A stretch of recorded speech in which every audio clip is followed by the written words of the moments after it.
listeners, and welcome back to Weekday Wind Down with the Word, where we are reading through the book of Leviticus. And today we will be reading the second half of Leviticus, chapter 25, in the NLT version. This portion of the chapter includes redemption of property as well as redemption of the poor and enslaved. So without further delay, let's start reading. Redemption of property. The land must never be sold on a permanent basis, for your land belongs to me. You are only foreigners and tenant farmers working for me. With every purchase of land, you must grant the seller the right to buy it back. If one of your fellow Israelites fall into poverty and is forced to sell some family land, then a close relative should buy it back for him. If there is no close relative to buy the land, but the person who sold it gets enough money to buy it back, he then has the right to redeem it from the one who bought it. The price of the land will be discounted according to the number of years until the next year of Jubilee.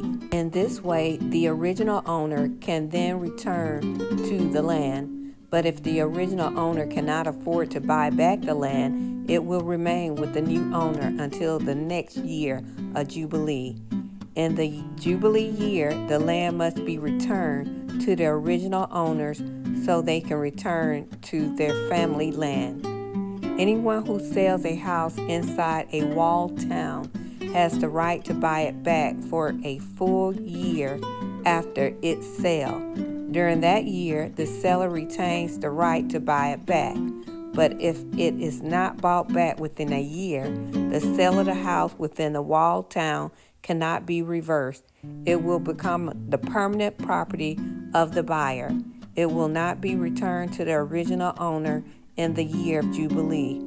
But a house in a village, a settlement without fortified walls, will be treated like a property in the countryside. Such a house may be bought back at any time, and it must be returned to the original owner in the year of Jubilee. The Levite always have the right to buy back a house they have sold within towns allotted to them, and any property that is sold by the Levites. All houses within the Levitical towns must be returned in the year of Jubilee. After all, the houses in the towns reserved for the Levites are the only property they own in all Israel. The open pasture land around the Levitical towns may never be sold. It is their permanent possession. Redemption of the poor and enslaved. If one of your fellow Israelites fall into poverty and cannot support himself, support him as you would a foreigner or a temporary resident and allow him to live with you. Do not charge interest or make a profit at his expense. Instead, show your fear of God by letting him live with you as your own relative. Remember, do not charge interest on money you lend him or make a profit on food you sell him. I am the Lord your God, who brought you out of the land of Egypt to give you the land of Canaan and to be your God. If one of your fellow Israelites fall into poverty and is forced to sell himself to you, do not treat him as a slave. Treat him instead as a hired worker or as a temporary resident who lives with you, and he will serve you only until the year of Jubilee. At that time, he and his children will no longer be obligated to you, and they will return to their clans and go back to their land originally allotted to their ancestors. The people of Israel are all my servants, whom I brought out of the land of Egypt, so they must never be sold as slaves. Show your fear of God by not treating them harshly. However, you may purchase male and female slaves from among the nations around you. You may also purchase the children of temporary residents who live among you, including those who have been born in your land. You may treat them as your property, passing them on to your children as a permanent inheritance. You may treat them as slaves, but you must never treat your fellow Israelites this way. Suppose a foreigner or temporary resident becomes rich while living among you. If any of your fellow Israelites fall into poverty and are forced to sell themselves to such a foreigner or to a member of his family, they still retain the right to be bought back, even after they have been purchased. They may be bought back by a brother, an uncle, or a cousin. In fact, anyone from the extended family may buy them back. They may also redeem themselves if they have prospered.